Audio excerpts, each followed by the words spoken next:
Hey, Unicorn Nation, welcome to another episode of the Unicorn Perspective. Today's guest is Dr. Daigle. Mr. Chris Daigle is joining me today for a really insightful interview. Chris has been one of the top deal makers, the guys that just has a massive network and is able to put the right people together.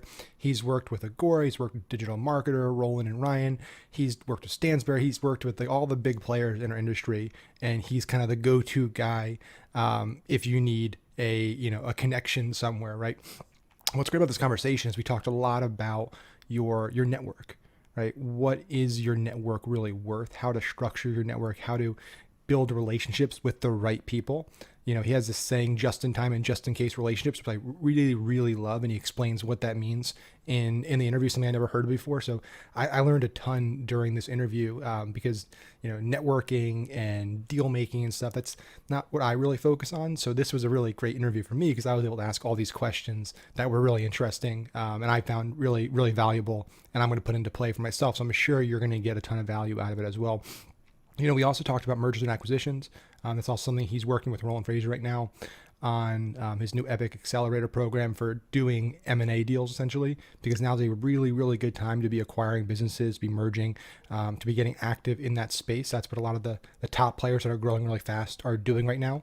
So we talked about M&A, we talked about networking, and we also talked about just what's happening right now in the economy, the economic climate, what his thoughts are about how things are going to pan out, what the next 6-12 months are going to look like, where you should be putting your capital maybe. So we talked a lot about current events, we talked a lot about networking, a lot of M&A. So just a great interview. So many golden nuggets in here. You're going to really love it. Stay tuned. I'll see you on the other side.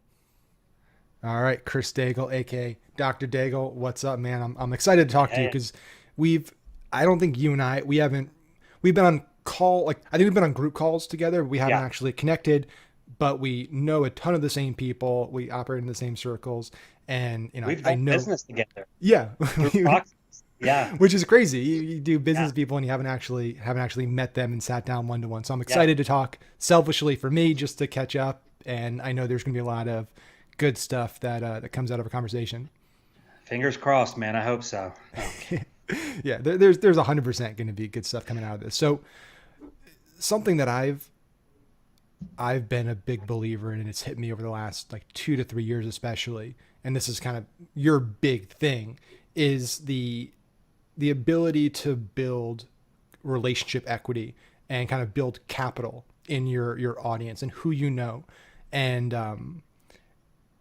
it's been challenging, right? It's one of these tough things, and we talked a little bit about before we went on, which is it's like a long-term investment, right? So when you're getting started, and I imagine maybe half the people that are watching this are probably either getting started or they're in the beginning of their careers and their journeys entrepreneurially. There's this temptation that I want to extract value now, right? Direct response marketers, we want results now, we want money now, we want success now. With what you do and with what a lot of our success has come from, you're making a lot of investments today, you're giving a lot today, and then you're extracting value down the road. And so I guess where I want to kind of start this conversation is, one, do you even agree with that statement that that's the way it needs to happen and it can't happen kind of almost instantaneously? And then two, how do you go about doing that if you're in that beginning phase where you need results, you need money, you need capital, but you also want to start getting connections and building a network? Okay. Yeah, those are great questions.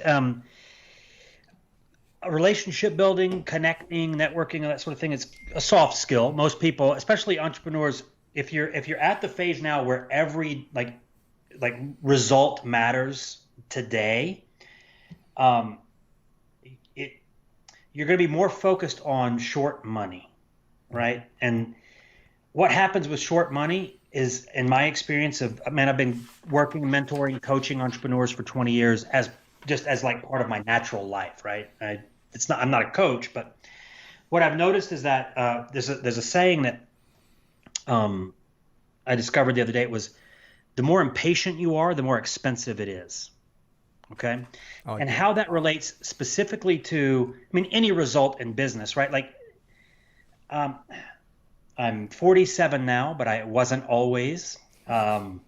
When I was younger, I was much more enthusiastic about instant gratification because that was how I measured things. A subjective number or an was it objective number of, arithmetic's not an opinion. Are you doing well or not? Well, let's compare ourselves to other people's bank accounts. They're bragging, whatever the case might be. Now, but I can tell you that I've made a lot more money by playing a much longer game. I got results, and I call it using brute force and sheer ignorance to solve the problem. And that's what most entrepreneurs do. There's not a whole lot of planning. They're not that concerned about collateral damage. They're not looking behind them to see the trail of dead. They want that result. So what I would suggest, a course of action for newer entrepreneurs is that there's a quote, the best time to plant a tree was 20 years ago, right? True. The next best time is right now. Because here's what's going to happen. The next 12 months are going to pass. Whatever you do or do not do, the next 12 months are still going to pass. What I'm suggesting to entrepreneurs that are interested in like fostering a network that will support the growth of their business is plant the seeds today, but you may not get shade from that tree for a year, 5 years, whatever, but go ahead and plant it anyway. To plant that seed, it's as simple as not necessarily looking for what can I get from this person, but what can I give to that person? Sounds corny, woo-woo. I'm not that guy. My wife will tell you I'm no empath. I'm ex-military. I'm very much like Grace Santini. Anybody ever read that Pat Conroy book by any stretch? However, emotions are considered an afterthought in my operation typically. But I will tell you that this is one area where that's not the case, and that's the human element of business, because business is simple. It's the people that make business complicated, right? It's a formula. Facebook advertising, it's math, okay? But it's when you start dealing with vendors and all that type of stuff.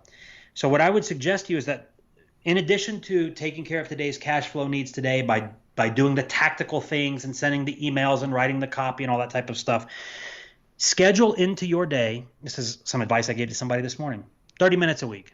That's it. Just jump on LinkedIn or something with a clear intention of growing your network. And Tim Ferriss, he's a friend of mine. He shared this concept with me called just in case versus just in time relationships. Tim gets a lot like, man, you got to meet my friend Tim, or this guy's doing amazing stuff, Tim. So a lot of potential introductions were being presented to him. And then he determined that some of them are just in case. Like if I ever need to sell my company, well, he's an attorney that specializes in exits, right? Nice to know, but I don't need him today. The just in time, or I'm doing an interview on the effects of keto on the body, like in a week. How many of you guys know keto experts, right? So there's a difference. Just in time, I need that now, versus just in case, good guy to know if I ever need something in the future. Okay. So what I would suggest is that 30-minute window that a new entrepreneur is spending on their networking is not the just-in-time stuff. It's the just-in-case stuff. Because there's nothing that you will be doing like at a certain level of operation in your business, just-in-time is going to make a difference. Global calamity in my supply chain, like I need those types of resources. Where most of these entrepreneurs are right now, everything they need to know, they can learn from a book or a podcast. Mm-hmm. They're not at the level where they need the nuance of a just-in-time connection, right? Like, we're at the closing table and they're saying this. I don't know this industry that well. I need a guy who knows this industry to tell me if that's a fair proposition. Is this making sense at all? This totally makes sense. Yeah. So okay. It's actually good when I'm quiet. I'm just listening. This is really resonating with me. So this is good. I'll interrupt you if there's something to please do emphasize. Yeah. So that would be, I would spend 30 minutes a day reaching out to just in case connections. I would be planting the seed today for shade 20 years from now or 2 months or whatever. And what that outreach looks like for instance, I wouldn't suggest you just do it like, ooh, this guy's amazing and this guy's famous and this guy flies his own. Like, no. Have a very clear intention of what you're looking for. Like, I want to grow my business. What is my business? My business is a social media management agency. So I'm looking for people who have achieved great heights in the social media space. I don't care if I meet a senator. I don't care. Like those are just in case stuff that don't really impact your business. But so I'm going to encourage you to spend that 30 minutes, doing outreach to people that you've identified, not just like a random suggestion from a LinkedIn algorithm, but people that you're like this guy, I love his content. He's got this podcast. It's got all these followers. If I could just be in his shoes, my business would blow up. Reach out to that person and say, hey, big fan of the podcast or whatever. I'm on a trajectory similar to where you were in your business a couple years ago. Would love a bit of advice. Something as simple as that. Like, what's your number one bit of advice? I'm asking them something, but I'm not, because I'm deferring to their expertise, essentially, is what the spirit of that conversation is. And any high achiever, if I go and say, hey man, will you run my offer? Like, dude, I don't know who you are, right? No, but it's a great offer. You don't understand. The conversions are great. I don't know who you are. Man, I'm paying 90% out to affiliates. I don't know you, right? Don't start there. Start by edifying that person that you want to connect with, because they've leveled up from where you are, and let them know that you acknowledge that. And man, that must have been a lot of hard work. Congratulations on the success you've achieved, whatever, right? And they're going to share a little bit of advice, and you will stand out because you weren't the person saying, will you run my offer? Or, if I could just be a guest on your podcast, it would help me. That's what's in it for me versus what's in it for them. So if you approach these with no expectation that there's going to be instant gratification, you approach it in a spirit of service. And I don't mean that you necessarily need to go sweep their floors, but look, I respect what you do. I would like to support that message getting out there in any way possible. I'm at your service, right? Like that type of approach. What will happen? You may not have a commercial relationship with somebody. Like Tim and I have never done business together. I've never asked him to do business with me. I've never asked him for a connection or anything like that. However, he brings stuff to me from time to time. Oh, you got to meet my buddy Daigle, right? And that's what I'm looking for. A best case scenario with a relationship, other people, I'm front of mind because they feel, I'm not going to say a sense of obligation, but if you've read Influence by Cialdini, reciprocity. Yeah. So by me, now, but here's what happens. If you do that and nobody ever reciprocates, at the eulogy for your death, people will say, this guy lived right. He was always a servant. He was great. Like the worst case scenario is that you live a life that you're happy about, that had nothing, and it didn't impact your money, but you were good to people, right? I know a lot of people are like, well, what's the button that I push to get all the people to say yes, that they'll support? Like networking, I don't really see it that way. However, if there is something, like if I was going to give you some tactics on how to connect with those people, LinkedIn, of course, is a great way. Warm market referral can't be beat. Always gets you on the phone. Somebody that we mutually respect suggested that I talk to you. Sure. When can you speak? Outside of that, though, pay attention. Like do some research. If there's this concept of a dream 100. Have you ever heard of this before? Yep. Right? Like the best 100 clients that I could get for my business that would really impact it. Okay. Do that for yourself, and then for your own business or what your goals are. In this case, I was using social media management agency as an example. Like identify who the top few are, and I'm not going to say stalk them in a negative way, but like research them. Where did they go to school? Do their kids play soccer? Did they go on a vacation to Yosemite last summer? Like those types of things, so that when you're talking to them, people like them. Okay. So if you're asking them questions about things that they like, they're going to be like, I really like this guy. Even if you don't say anything except tell me about you, they're going to be like, I like this guy. So go at it that way and know who your subject is that you want to talk to. And I would discourage you from soliciting or asking for any favors on that initial outreach. Okay. Yeah. And then find out what charities they're a member of. Be a donate to ASPCA. I noticed that you're also a big supporter of ASPCA. Boom, uncommon commonality, as my friend Jason Gaignard calls it. Like those types of things. There's a whole science and art behind it. But if you can just remember that networking is not about you. Yeah, it's huge. I think that's a great thing. It is amazing though how it's like nobody cares about your problems. Like that's especially somebody you don't know. Like, and it's amazing. That's why I love like Chris Voss's stuff. It's like a hostage negotiator. Yeah. Like he talks all about it's letting the other person speak, getting to know the other person, like making it all about them, right? But it's it's interesting. I think a lot of people know this or they're told this, but they still, it's hard to overcome that kind of pre-wiring they have to focus, because we're all humans and we all care about ourselves at the end of the day. So it is interesting though, that because I see it all the time. Yeah. My link, I don't check even LinkedIn anymore because it's just message after message after message, and it's all the same stuff. It's all pitching something, asking something. And so what I was going to get to is like, how do you effectively get somebody's attention? This is probably the area that I'm lucky, I guess, because I kind of started this journey a while ago and Yep. got in the door with the right people early on who got me in the door. But like if I was starting again today, I don't know. I'm sure if I put my mind to it, I'd come up with some creative solutions. But like LinkedIn, I mean, if I don't check LinkedIn because of that, I can only imagine that people that I look up to aren't looking at LinkedIn, their messages, or Sure. they have an assistant that's looking at them and just weeding stuff out. So It's not the how LinkedIn direct message. got It's it. not it. You know what it is? It's the comment on their post. Okay. That They makes read sense. those, That right? makes You sense. read them, I read them. How Yeah. many likes did I get? How many shares? Whatever, right? So that's where that type of, hey, big fan of what you guys have done. This post is incredible. I was just thinking about the same thing. My thoughts are like, I'm not suggesting that every response you ever do on LinkedIn be a measured response with intelligent design behind it. However, for your Dream 100, your top few, invest in response to there. Because here's what might happen. Great point, Chris. Thanks so much for that. Right? Like, oh, okay. Next time he makes a post, he's going to remember that guy that left a long, like, that contributed to his uh, thought me had that he posted on LinkedIn. That's so much easier than, because if anybody's on here and you have a LinkedIn account, you probably don't read it either because, hey, glad to connect. Do you need, somebody to do LinkedIn Web lead design. generation? Yeah. Whatever, right? And it's like, no, dude, I don't. Um, so that would be how I would do it.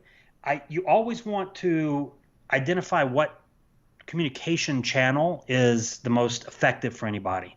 I've got 8,000 unread emails in my inbox. If you email me, maybe. I'm the same If you way. text me, absolutely, right? Um, I'm not on Facebook a ton. It's just not like it's a time suck. I don't scroll. So a DM's not going to get me. I do spend more time on LinkedIn than Facebook because the people I want to work with are more, I want to find them where they're talking about a mutual interest business. I don't want to talk to them where they're talking about general interest, which is Facebook and dogs and elections and stuff like that, right? So I use LinkedIn in particular because people understand that LinkedIn, nobody's forwarding me the cute kitty meme. Like they're asking about it's a business environment. So those are some places. Warm intro, like look for mutual friends. Be like, man, like so and so, man, I've always like been dying to meet him because of what they're doing or whatever. Just wanted to say hi. A warm intro is the best thing you can get. And I can hear people, well, I don't know anybody. I don't have a network. Dude, plant the seeds now. You start. Like I didn't go from day one being somebody that was as connected as they were. Like this is a process that has occurred over years. If I had to go back and do it exclusively for business, though, not because I was wired to be a connector or wired to be, a rapport builder, I would start with the Dream 100 and I'd just focus on my top 10 because the biggest impact isn't going to come from you having a big network. The biggest impact is going to come from you having the right people. If you had 5 people in your network, but they were all super connectors, everything you need is at your fingertips. You don't need to know those people. You reach out to your network and say, hey, I need a guy that knows how to whatever. Your network will know it. Okay. So It's not about the size of it. It's about The depth. the depth and also the skill set, like almost like assembling a team for your business. Look at your network the same way. Like I need somebody who's the person that's connected with all of the platform speakers. I want to know that guy. Who's the guy that's connected with Wall Street, getting, Wall Street's analysis into the hands of a retail investor. Like that's my business. Okay. Well, I want to know who those people are. So it would be much more specific to an outcome than it would be to generally but generally being somebody who connects other people. Yeah. So have a focus. That's so true. I think I started noticing that recently. I've been building really deep relationships with a few people who are mentors and just incredibly connected and more connected than I could ever be in the next few years. So it's why I try to have loose connections with all of these people, but I can build a really, really deep connection with these few people who have decades of trust with all the people that I'd want to eventually maybe do business with or do deals with. So yeah, I mean, that's hit me really hard the last few months. And I've started to realize that, which is just great advice. This is more of just like a selfish question for me and just my curiosity. Sure. How do you, as I'm getting more connected and as I have more people that reach out to me and they say, hey, who's the best person that does funnels? Who's the best person that does email marketing? And I know all these people. How do you balance, because you're living, I mean, obviously you make money in a lot of ways, a lot of income streams, but one of your ways is you connect people and you do deals, right? You're a deal maker. How do you balance genuinely wanting to help people and connect people, but also obviously taking care of yourself and making money, right? It's, hey, this person, I need this person to come and help me with a $10 million deal I'm putting together. Cool. I know that person, but by the way, how am I going to get compensated? Like that's something I'm still thinking through. Like, how do you do that? To date, for me, it's been just, I make the connection introduction and people that are good people usually, if you get lucky, somebody throws something your way. But it's awkward in the beginning to say, listen, before I make this connection, I want 5% or I want this and this, which obviously is the thing you should be doing, just financially and to take care of yourself. But it's that balancing act of taking care of yourself, but also taking care of other people. Yeah, that's I did it for years for free, and just because I didn't want to introduce a commercial aspect into relationships, right? And then it was somebody actually helping now and selling his business who reached out to me and was like, dude, stop that. You have no idea the value you're contributing. Because I'm sure that there's been many times where somebody's like, dude, thank you so much for that connection, Max, because me and that dude, we just ended up making a few million bucks. And you're like, where's my steak dinner? Where's my bottle of wine, whatever.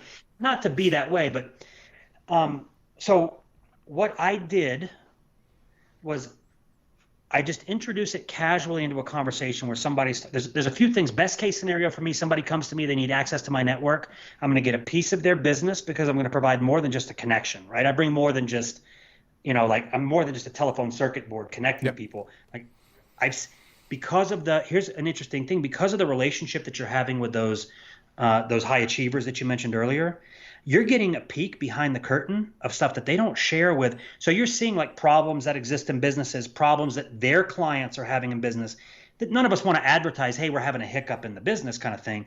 So you get a chance to learn other people's problems and how they're being overcome without you having to experience any of the consequence. Okay.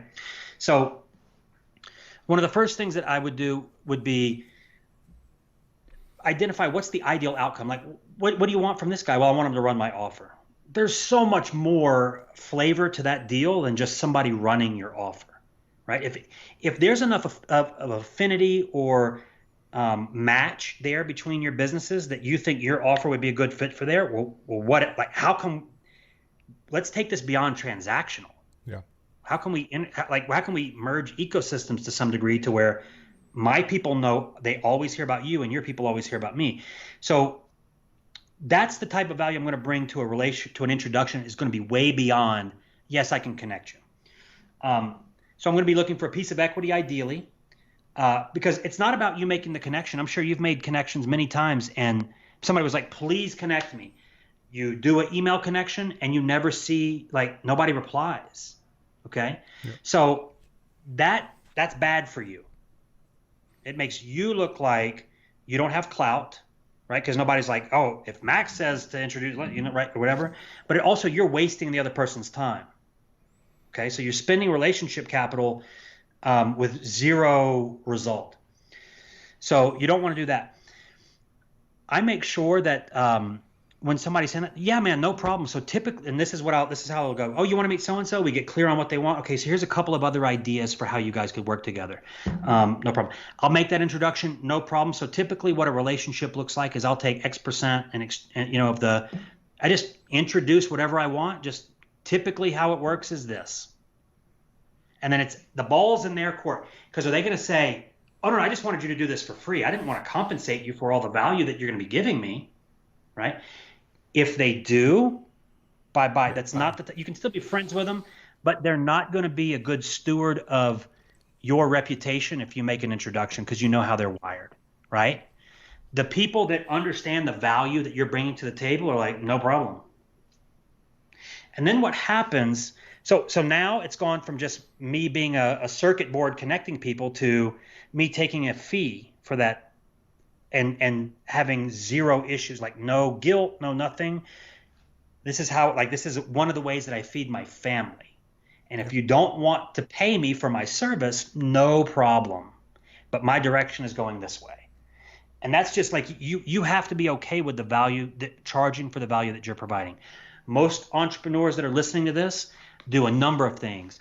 Either they don't charge for some of the things they do, they undervalue themselves. I'll do that for $500. Somebody else would charge $5,000. You know, like it's very common. I've worked with enough entrepreneurs to know that we all undervalue ourselves. A model, like there's a couple of models for monetization of those relationships, depending on what happens. Me, I know that if I send the email and nothing happens, that was a waste of time. So part of my role that I explain to both parties is that I'm going to Sherpa this thing across the finish line. I'm going to make sure that the call happens. I'm going to follow, hey, how'd that call go? Been a couple of weeks. Are you guys moving forward? And I'm going to hear stuff like, no, I'm still waiting for dude's, team to get back to me. I'm going to go back to dude and be like, man, this guy's ready to go, but he's waiting on your team. What, WTF, bro? Like, are you, what, you don't need any more introductions? Like, I'm going to push it because that's where the deal falls apart is not in a disagreement of terms or a disagreement of price. It falls apart because of a lack of communication. Yeah. Like it just fades out. It just stops moving. It stops moving. And that's one of the, it's like I babysit a little bit, but the scope of deals that I work on, I'm a highly paid babysitter. But that gets the deals to go through and that is worth something. Like, because unless like a sale occurs, all of the theory and all of the desire to connect and all that stuff is just wasted. So there's an extreme value there if you are willing to have a team or a follow-up process or something that makes sure that the connection is evaluated properly and moves forward on. For something like that, 5 to 10% of gross, like sales minus refunds is what I'm looking for. Sounds rich, but it's not. If an investment banker were to, they do a little bit more than an introduction, but if they were to get involved, 10% minimum. Anybody that's like at operating at high levels, they're not shy about their fees. Okay, 5%, it's free money because you realize you're not paying me anything unless you make money. You made a deal, yeah. It's 100% performance. Like there's no burden on your organization by me doing this. When you make money, pay me. Pretty simple for me. And once you start doing that, the people that were looking for freebies, they stop asking. That's very true. Right? I think a lot of us have just an inherent fear of rejection and being told no. And I think that prevents people from putting out a number because in the back of your head, you're saying, well, if I say I'm going to charge $1,000 an hour, they might say no. And that's bad. And it's like, it's not bad. It's interesting once you start doing it, because I had this probably started about 2 years ago for me when I started doing some more just consulting. I was dealing with that where I was charging a number that I feel like this is a number that everyone's going to say yes to. And therefore I'm not going to get rejected. And then what you end up with is people that like, why you only charge that? Like I would have paid you 3 times more, 5 times more. Like, well, shit, now I'm working for this person. Because then it puts you in a bad mood because now you have a client or somebody and they just basically told you that you're undercharging. So now you feel like, shit, I'm working for this person now and they would be paying me 5 times more, but they're not going to just automatically, say, this is what I would have paid you, so I'm going to pay you it now. They're not going to volunteer to do that. So you're doing work now and now you're bitter and that causes a lot of negative energy, negative emotions. But yeah, that was probably one of the best things I did was. But you realize that wasn't their fault. No, it's 100% my fault. It was 100%. Entrepreneur's fault. Yeah. 100% my fault. It's 100% the person asking. Lesson. Yeah. Huge lesson. And I remember the first time I put a number out there that I was not confident that like everyone's going to say yes to it. And the person said yes to it. I was like, oh shit, that's great. Now I'm happy. They're happy. It's amazing. And you still get people that say, no, it's too expensive. And that's fine. It's no problem. It's not a good fit. No worries. I can make some introductions to people that might be a good fit for you if you want. and you move on. Because it's better to get a no than to get a yes and feel like you're underpaid. That's basically what I Yeah. realized. It was like, that was a Yeah. really bad place to be in that kind of few month period where I was figuring that out. So want to do a complete, and this is the beauty of not having structure and stuff, just like a complete 180 and talk about something different. Cause like I could talk about this Let's do it. network stuff and all day, but right now, I mean, we're seeing a ton of volatility in the market. We're seeing a lot of stuff's going on right now, right? There's a lot of massive companies that have been around for years, Yeah. decades, going bankrupt. You have Hertz and you have Victoria's Secret. You have all these massive companies that are struggling. You have GNCs and you have just, it's crazy. But there's also on the other side, there's this kind of booming part of the market with e-com. You have companies, like Amazon and Walmart. They're all going through the roof. I know you do a lot of M&A. You help people acquire companies, do mergers. What are, just at a high level, and then I want to kind of go deeper into this conversation. Like, Sure. what are you seeing right now, trend wise, opportunity wise?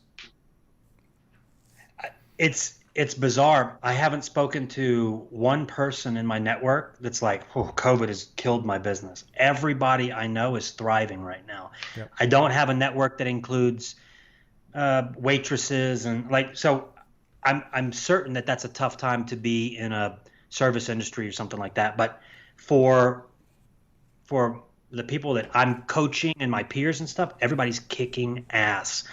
So that's a trend that I'm seeing. Like whatever mainstream or the average Joe is out there saying about, boy, this is, the economy's tough. If you're in this space, don't listen to that. It's just, it's not. Whatever struggles, if you are struggling right now, it's probably stuff just from business growth pains, not COVID necessarily related. So, great time to be a digital entrepreneur. Some other trends are that I've had a lot of people. So I work with Roland, as I mentioned, on his M&A for entrepreneurs type program. I've had a lot of students come back. They're just blown away because they're like, I talked to a seller and they said they were just going to walk away from the business. It happens all the time, whether or not it's COVID. People retire, people want to move closer to their kids, move closer to their parents, whatever. So until you're out there letting people know that you're interested in evaluating potential synergies with your business and other businesses, you're not going to have those people come and say, do you want my business? That's one call in 20 perhaps, but unless you're letting people know, and even if you don't know anything about mergers and acquisitions, you never thought about buying a company before, letting people know that you know people who are interested in investing or buying whatever your business is, like just put that post out there and watch what happens. People that your competition may come out, but somebody's going to say, I'm interested in talking to somebody about partnering, selling my business. And if all you knew, this is, I'm just going to distill like a business financing down to the easiest way. If all you knew how to do was get the seller to say, I'll take back seller financing on the deal, you've bought a company, no money out of pocket, right? Like, and some of you may be saying, well, that nobody will ever say that. All you need is one, right? How many people, you don't need everybody to say yes. And when you're casting a net, hoping that a bunch of people say yes, I would suggest that your net you're going to be catching stuff you don't want to catch. So if you get very clear on what type of businesses, great time. If you are an entrepreneur, this is a great time for you to grow your business through leveraging other people's fear of the future. Other agency owners that are just like, I don't know what's going to happen or whatever. This is a great time for you to step up and be the leader. Say, look, I do. Follow me, right? Here's what that looks like. We're going to leverage your client base, my SOPs and team, whatever the deal looks like to where it makes sense for you guys to work together. M&A doesn't need to be complicated. It doesn't need to be suit and tie type of endeavor. It doesn't need to be getting the banks involved. It can be a very organic and casual process. So that's a trend that I'm seeing is a lot of entrepreneurs are starting to be aware that like there's an opportunity for me to grow through acquisition here. So that's been cool to see. I didn't see the interest in it before COVID. Well, that's what I'll just say one thing while you're before you move to the next point. Like, if you look at trends, and I'm just a big student of history, and I love reading, and if you look at every major recession or kind of economic collapse that's happened, at least in the United States since our inception, the Mm-hmm. wealth gap increases at a massive clip during each one of those times. Because what happens is people that are, ambitious and have capital, they're investing, they're buying at the bottom. And people that really shouldn't, that need the money, need the growth, they're selling stuff at the bottom and they buy at the top, right? So you have most people, they're selling their house, they're selling their stocks, they're selling everything at a loss, taking a big hit. People are coming in, they're buying those things, pennies on the dollar, and then they're able to wait it out for a year, 2 years. And you look at people that bought things in the late 2000s, early 2010s, bought anything you bought. Doesn't matter whether it was stock, whether it's real estate, anything you bought, any asset is worth exponentially more than it was then. Even people that were buying stuff when COVID hit, people that bought in March and April on basically anything you bought, stock, gold, any asset, you've made 30, 40, 50, 60% return. Everything's gone up. And that's a whole nother discussion of whether, people should be selling now and going cash. And we can maybe talk about that because I think the stock market's kind of gone a little crazy. But yeah, I think that's just like a piece of advice that I found is there's a reason why that gap keeps increasing. And I truly believe it's during these opportunities. There's a percent of people that take big risks, calculated risks, and they deploy capital and they leverage debt effectively. But most people, let fear get the best of them and they sell everything and kind of hide. And then they buy once things are at the top again. And the top percentage, they love it that the sheep do those things. Yep. Because they can predict that they're going to do that. I think it was Baron Rothschild that said you make money when there's blood on the street, and he meant like when there is absolute turmoil, revolution, like that's when money's made. Exactly what you're talking about. So if you don't have the capital to deploy, that's okay. There's a lot of it sitting idle right now that if you have a place for it to go, the money's the easy part of the equation. So for those of you who are like, well, maybe I'll catch the next crisis because I don't have money now. If you see opportunities, go to Facebook. If you're not comfortable saying you're doing it, just say, look, I have a friend who is buying, this or that, looking for investors. You're going to get people that are going to come out and say, tell me more about that. I'm interested, right? Maybe Warren Buffett may not be beating your door down, but like there is capital that is looking for smart people to deploy. And if you're listening to this, probably smarter than the average Joe or Jane, consider how you can use other people's money right now. Bank money, sure, if you have to, but there's plenty of private investors that, like you said, they've pulled out of the stock market. I got zero stocks. I don't care how smart you are. There's somebody smarter in the room when it comes to Wall Street. Always. And guess what? They run the technology. So they're able to get ahead of your trade, even though it's illegal and all that kind of stuff. Citadel just got in trouble for doing that front running for all of the trades through Robinhood.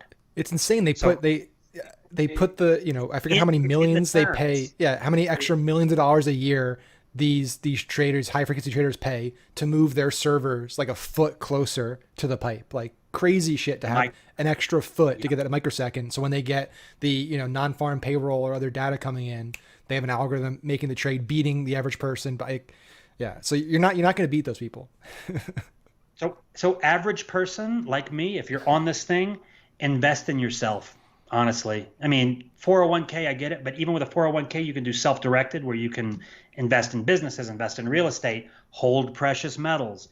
Not a big fan of the stock market. I did a lot of work at Agora and never once traded on any of the suggestions from any of the gurus because I kind of look at it like the casino. Mm-hmm. I go to Vegas, I go to meetings and stuff like that. But if I gamble, I might spend $100. I learned that lesson a long time ago, right? Same thing with the stock market. So I don't put money there.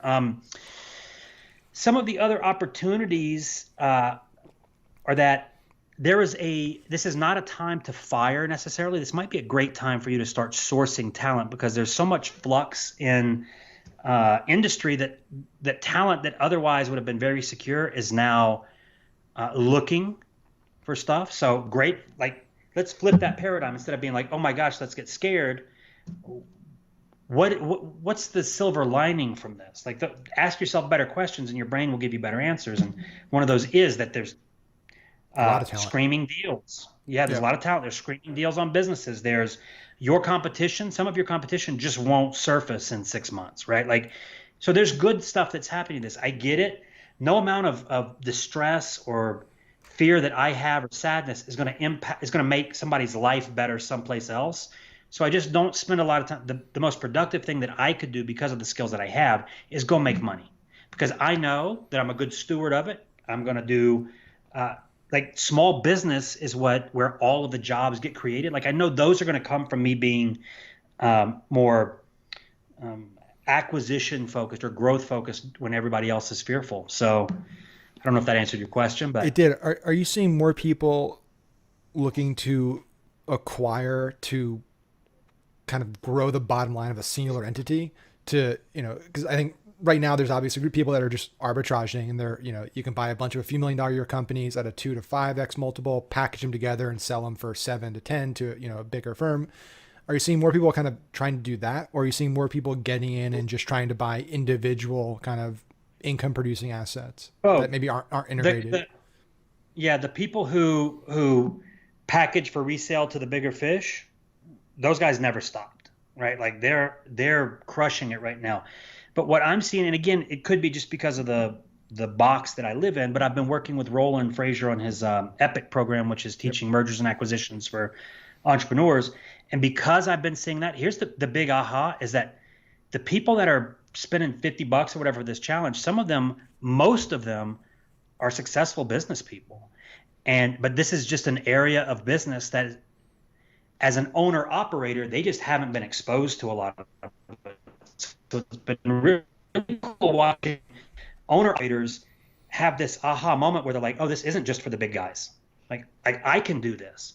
So I'm starting to see, just because of that program, I'm starting to see more people that are doing onesie twosies or more strategic acquisitions for their own business, not for a roll up exit type thing. Um, and but honestly, if the challenge wouldn't have been done, I don't know. I think we've trained 1,000 people during um, That's the amazing. quarantine so far.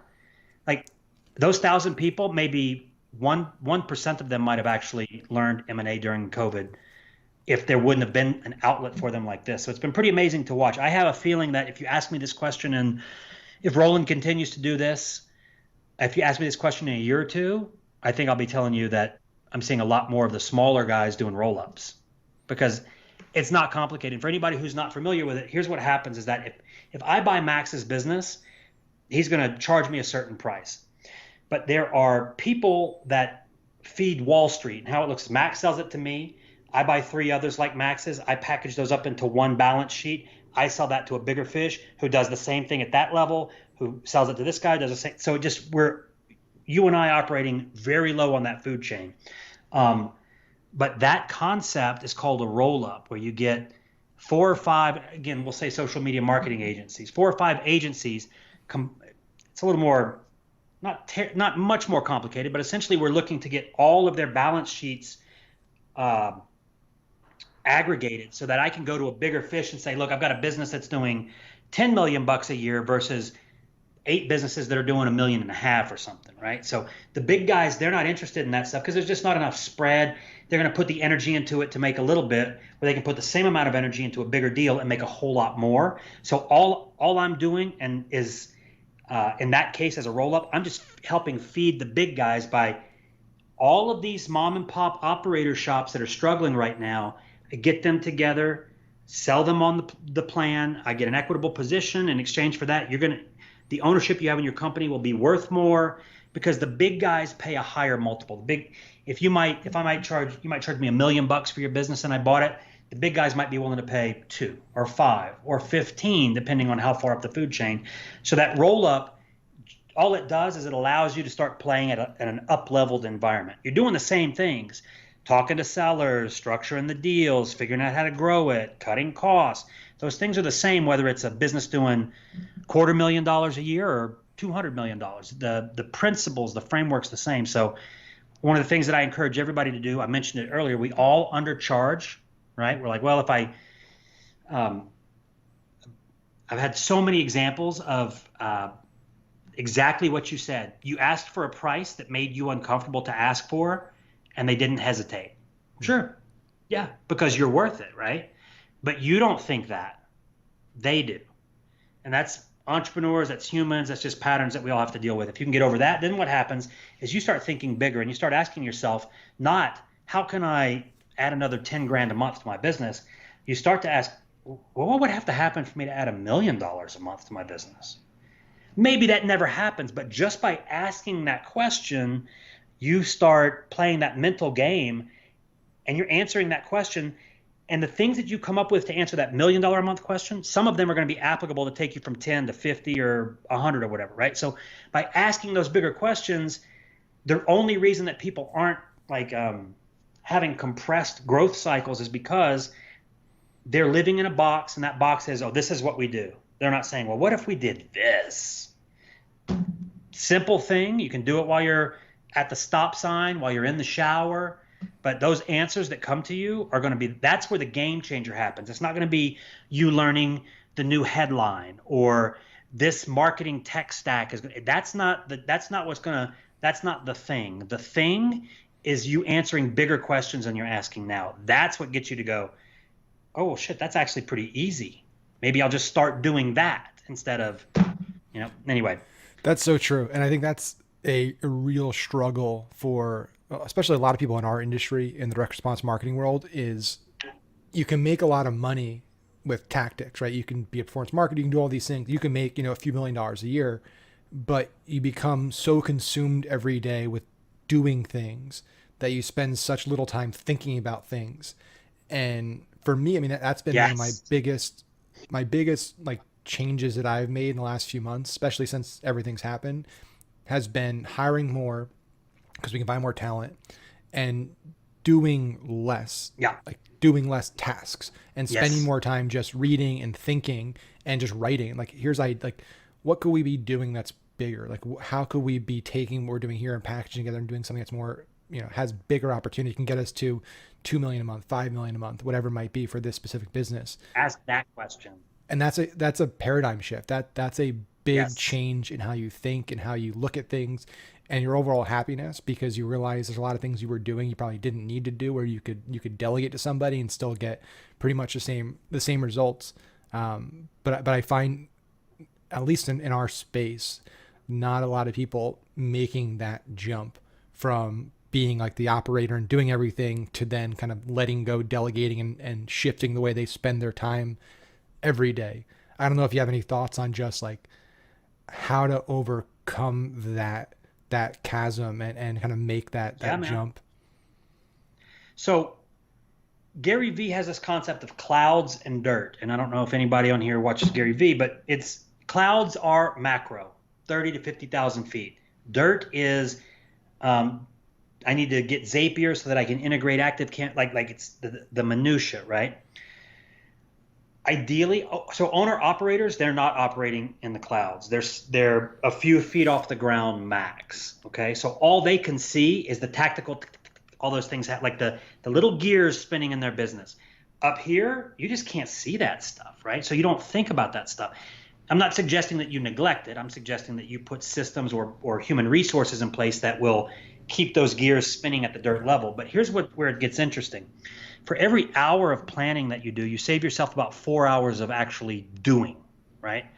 Because just in the act of planning, you're going to encounter, oh, well, if we do that, well, then we've got, this is going to happen. And, oh, well, this is how we fix that. Like you're not stopping and starting as you go through the process because you've hit an impediment. You're like, oh, we planned on that. Here's the 3 solutions we came up with in the planning session. So the more time you spend in clouds, the more time you're spending thinking, right? Because you're not firefighting. You're not like, as an owner operator, I've been there. What is that guy doing? Why is he? I told him to send that email. Did he send it yet? Like just the minutia, right? Like, no, baby, please, no. So the advice would be ask yourself questions that you would be asking if you were able to exclusively operate in the cloud, even if you still got to wake up and do make the sausage, man. I get it. But if you're only asking yourself, how do I make faster sausage rather than, how do I make 10 times as many sausages in a day? Cloud question, dirt question. Cloud questions reveal paradigm shifts. Dirt questions keep you in a high, low, high, low, high, low, but you never break out of that like maximum a couple $1,000,000 a year in gross revenue, right? Yeah.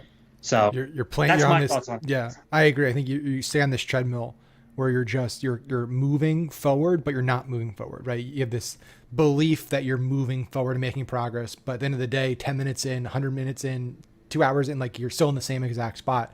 You just Yeah. feel like you've made a lot of progress, and that can be frustrating. And I think a lot of people struggle to break past that point, to get off it and just start actually moving forward and making progress. Because we've dealt with that for years. I mean, it wasn't probably until a year ago that we really started focusing on like, let's build assets. Let's get out of like, we were in the agency wheel. We had multiple Yeah. agents we had built and they all did the exact same thing. Hey, it's a great way to get to, great passive income and to make good money, but like you're never getting past a certain point. You're Yeah. not going to sell it. Like there's just not a lot of big picture opportunity there. And then we saw people doing things, building actual brands, building real assets, and putting in probably half the work that we were putting in, but they were building these massive, massive success stories, and actually having an impact, which kind of changed the way we look at things. So, Hmm. and I want to be respectful of your time, and there's a few other things I want to talk about. So, Sure. what do you think? Rich and I were talking about this. We talked about this on a few calls the last like 2 weeks or so about like, do you feel optimistic about the next 6 to 12 months, and just in like overall? Because part of me, so I just preface this by saying like, I want to feel optimistic because I do believe that e-com is still growing. I feel like there's a lot of sectors that are growing. Then there's part of me that's looking at the numbers, looking at this unemployment benefit extension that's going to come up at the end of the month unless they extend it, which is giving people $600 a month, which has kind of propped up all the unemployed over the last 5-6 months because they've been making what they were basically making employed, but they're making Is it it 600 a month or 600 a week? 600 a week. Yeah, so 600 a week. So they basically, most people that were making less than $20-$30 an hour were still making the same amount of money or more. So you have that kind of going away. We haven't really got the thing Yeah. under control. We're not closer to vaccine. So there's all this stuff over here that says to me like there could be a lot of pain for tens of millions of people, at least in the US. And so I'm curious to get I have some thoughts, but I'm curious to get Yeah. your thoughts on what you think is going to happen in the next 6-12 months, just business wise. Yeah. So it's interesting to go back to clouds and dirt because what you're talking about right now, what most of us like, we may think like, oh, we're successful business people and we're smart, but we're operating in the dirt. Yeah. On a macro, on a global level, we're operating in the dirt. If you elevate and look at like, am I optimistic? I'm always optimistic, always. Am I prepared? Yes. I'm not so certain that guys, we just don't know. It's just been too soon. It's only been a few months now.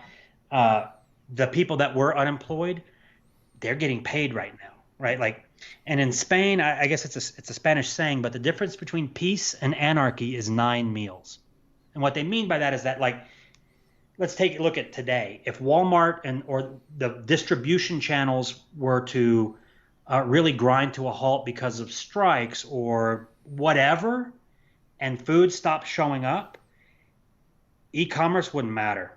Like none of the shit that we're talking about here, the bobbleheads, like none of that would matter. It would get much more basic, life or death kind of thing. Not to scare anybody, but you know who Mike Dillard is? Yep. Okay. So in 2008, I was in the real estate space, and Mike's been a buddy of mine forever, and he reached out and he sent me this link to an article by a guy named Doug Casey. Are you familiar with Doug Casey? I am no. So commodities, like a gold guy, kind of Okay. like he was involved in the Agora sphere for a very long time, that sort of thing. Right. But he sent me this article from Doug Casey, and it was the first time I'd ever been exposed to what's possible, when irresponsible fiscal policy meets the street, what happens. And it was, people are going to be rioting and blah, blah. Like it scared the heck out of me. So ever since then, I've always had in the back of my mind an understanding that it's an agreement that we have that we're going to be civil, right? There's however many million people in Houston, right? There's not that many million police officers. So there's like a social agreement that we have that I don't walk into your yard, you don't walk into mine, things like that. But at some point, If I'm hungry enough, if my kid's hungry enough, I may be walking into your yard, right? And that's the thing that we don't know, but please be prepared for. Not to take it to a dark place, but guys, we just put $1.8 trillion into imaginary money just got created. And if you'll look at the people, there's this theory of wealth distribution that if you were to equally distribute all of the financial resources in the world, within a few years, the disparity would look like it does now because wealthy people would continue to act and behave in the way that got them wealthy in the first place. People that don't have those habits would continue to have the habits they did have, which might be, look, I'm from New Orleans. I was there when Katrina hit. I remember seeing people sleeping in the Superdome, but they had a new Gucci bag. The government sent everybody that was in New Orleans $2,000, just like a survival thing, right? But the people that I wasn't in the Superdome. I had resources, right? Because I behaved in a manner that resulted in me having options.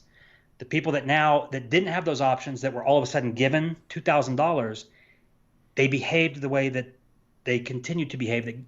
Does this make sense? It makes total. I mean, I was Okay. gonna say is like that's why that whole TLC TV show exists. Like I won the lottery in my life. I think it's TLC, right? It's like it's a Yeah. popular show because there's enough stories of people that have nothing that all of a sudden hit $100 million Powerball and somehow have zero money again because it's And no like friends. yeah, And yeah. you can't just give somebody resources without changing their mindset and their education and their knowledge because it doesn't work because they didn't know how to save money or invest money up until the point. So why do you think giving somebody a lot of money is going to change the way that they handle Right. that money, right? They're going to buy things that require massive amounts of maintenance, right? And that's usually one of the big reasons these people blow money is they buy like planes and all farms and all kinds of shit that costs, you know, six figures a year just to maintain or to fuel and things. And you can burn through money pretty quick if you're, if you're not smart about it. Um, but yeah, I mean, like, I guess, and you don't have to answer any of these questions if you don't want, because I know some of them, it's, you know, you Sure. don't share your opinions on them, but like, what do you think about the extension? So I'm torn here. Like, I think the unemployment, I say this, rip the Band-Aid off. you say rip the Band-Aid off? We're just kicking most of policy is kicking the can. Can. Yep. Yep. It's making sure that we don't have to deal with the consequences today. Let's do whatever we can so that the next election cycle they deal with it or whatever. So, like, I mean, it's easy for me to say, but I can tell you something, Max. I'm sure if I asked you, has it been easy to get where you are today in No, business? it's No. basically my entire 20s. I begged and You scraped by, sacrifice. maxed out credit. I lived on credit cards for 7 years, essentially. Yep.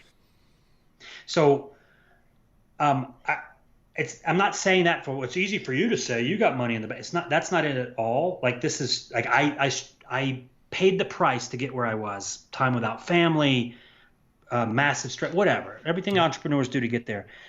I would suggest that by that continuing the extension, it's not going to. That's not going to create new jobs, right?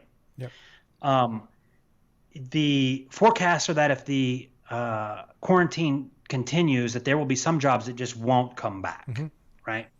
So all we're doing is uh, encouraging everybody to stay put and not look for jobs by having money in their pocket. Now, maybe there's a bigger thesis there that is if we can prevent mobility, then we don't have to worry about the spread, and maybe that's part of it and that sort of thing. But I believe just like the lottery, there's people out there right now, waiters or whoever, not to take anything away. I've waited tables for a decade. Um, but there's people right now that feel like they won the lottery with that unemployment from the state plus the $600 kicker plus the 2000 or whatever they got from Uncle Sam that feel like they've won the lottery. Um, there's people in my family that won the lottery, and you should see the things that they're buying. New shoes, new phones. It's like, guys, so giving them more money is not going to change their like, oh shit, okay, now I'm going to get serious about, Yeah, being a I, good I steward agree of my 100%. resources. I think that's always been one of the biggest problems with like just fiscal monetary policy in general is like they're short-term levers that are pulled without having an actual goal because it's like you said it's we operate in these 4-year windows where they're administrations and so it's all I got to do if I'm Trump or if I'm Obama it's like keep shit going well for my term. Don't And I let don't it fall care. off my Yeah. watch. Yeah. So I don't care if Social Security vanishes in 8 years because we can't keep funding it. It's not my problem. Like I won't, it won't bother me. I'm a 7-year-old president. I'll probably be dead. And, who cares? They'll care about when I was in office. And it's tough because you have these politicians who their decisions are made not, I would say most of the time are not made for the best interest of people in the long term. They're made to strategically ensure that they keep people happy, the voting bloc's happy, that'll vote for them. And so if that means continuing to do things like giving out money that keep people happy, and so when they go to vote in a few months, they're going to vote for them, that's the appealing thing. But you're right. I mean, people need to understand that the government just can't keep printing money, that we've already been doing this for too long. Or we've raised the debt ceiling again. We have trillions and trillions and trillions of dollars in debt, and people don't understand. This is, I think, a failure of our education system, like basic just financial systems and how money works and stuff. People forget that we're not on the gold standard. There's nothing backing money. And at some point, if you keep giving more money out, printing money, it's not like everything stays the same. It's eventually prices go up, right? Eventually things cost more. So even though you might have another $1,000, that thing of milk might cost 2 times more or 3 times more. So your buying power goes down. And the problem is that most people don't understand that. They don't think about that. They think about, well, I just want money in my bank account now. I don't care that the paper is going to be worth less in a little while. And like the Fed has kept rates, like everything's artificial. We operate in this artificial world right now where it's defying the way the market should work, right? Things that should not be moving in tandem are moving in tandem. Gold and stocks shouldn't be moving the same way. It's crazy, but people don't understand that this is not normal and that it can't continue. And, like Peter Schiff was on Rogan like last week on his podcast and was talking a lot about this. And I think Kevin O'Leary was talking about this, and they all agree. It's like, you got to rip the Band-Aid. And even with businesses, it sounds horrible to say. This is where I get an issue with, is like who I am deep down. It hurts. Like, I don't want anybody to not have money. I don't want any business to go out of business. But at the same time, if this continues, and let's say it takes another year to get a vaccine, and then it takes 3 months to 6 months to actually get that vaccine to everybody. So we're talking a year and a half out, 2 years out. Do you really think a small movie theater or a bar is going to be able to continue to stay in business? Like, the government can keep giving them money every few months, but they're eventually not going to be able to give them any more money. And the business model just doesn't work anymore. So at that point, is it in the person's best interest to just keep trying to give them money to keep the lights on and keep paying rent? Or is it to say, listen, we're going to pull the Band-Aid. You might as well declare bankruptcy, but at least then you can move on and try something new. You can do something online. Like, at least then you're free mentally and kind of financially, if you can declare bankruptcy, to like move forward. I think what's happening right now is a lot of people are just frozen. I'm going to freeze in time and pray that this is going to blow over in a short period of time, and I'm going to be able to go back to the way things were, not realizing that ship sailed. We're not going back to the way things were. It's never going to happen. Yeah. It was interesting when this all first happened. Todd Herman did a talk at this virtual summit I was at. He said, fear lives in stagnant water. And what he meant by that was that, like, if you are uncertain right now, get in motion, right? Like, create some certainty in your life by taking action. It's a great point. All of these people are immobilized right now. And so I can only imagine. And dude, I'm with you. Like, I've got children. I love my wife. I have self-love. It's hard to see other human beings going through struggles like that. However, let's reference that wealth distribution rule that we talked about earlier. It's no amount of me, like, gnashing of teeth and wringing of hands, none of that is going to change somebody else's mind. So, like, I learned it from Wayne Dyer. Somebody was like, how can you not be upset about the starvation in Africa? And he's like, look, no amount of tears that I cry will feed somebody over there. So, like, what's the good of me wallowing in, sorrow for these other people? He didn't, but it was a very caring man, spent his entire life teaching people how to live a more fulfilled life. So it's not that this guy didn't care for people, but the logic was very sound to me that there's me stopping producing today to divert energy, productive energy, into unproductive outlet of fear. Like it just doesn't compute in my logic. So for those of you who are having struggles because you feel like, well, I'm doing fine and it hurts, do I feel guilty because my business didn't go under, anything like that? No. Work harder, work smarter, create jobs, get your money, be smart with your money, invest your money, donate some of it to causes that you think are good stewards, but don't stop producing to, cry for Argentina, right? Like just get back to work, because if you stop doing that, that's when things get scary. That's when fear lives in stagnant water. Move forward. That's kind of my thoughts on it. I love that. I think that's a great place to wrap it on. Let's Nice. but so for people watching, I know you've referenced it a few times, the program you're doing with Roland, and I know we took part of it, and I've heard amazing things. I know a ton of people that Oh, have gone great. through it, and I've Yeah, just heard lots and lots of good things. So if somebody's watching and wants to learn more about it, sure. where do they go to check that out? And we'll drop links and stuff, but just Yeah. So Roland's a friend of mine. I've got I don't own the yeah, company or anything like that. I'm actually helping Roland as a coach, I guess, on helping entrepreneurs with their deals, creative financing, all that type of stuff. So anyway, it's called the EPIC program. It stands for Ethical Profits in Crisis. And I think that Roland has really ramped up his Facebook advertising. So you should be seeing Facebook ads for sure. If not, his name is Roland, Roland Frazier, Frasier. And if you had no interest in buying or selling a business, doesn't matter. Everybody I talk to, like when they talk to Roland, they're like, "Ooh, that guy's smart." yeah, Like crazy he smart. is crazy smart, and but in a very approachable way. So if all you did was just follow Roland and read his posts about how he looks at business or growth or anything, you're going to win. So again, Roland Frazier, Epic. And I can tell you, man, I had no idea what the result would be. But as I said, we've sent about 1,000 people through at this point, and we are. I've never seen a Facebook community that was that supportive before. I'm in a mastermind that costs $100,000 a year to participate. Those people don't have the time that they're not giving the time to the community that these people are.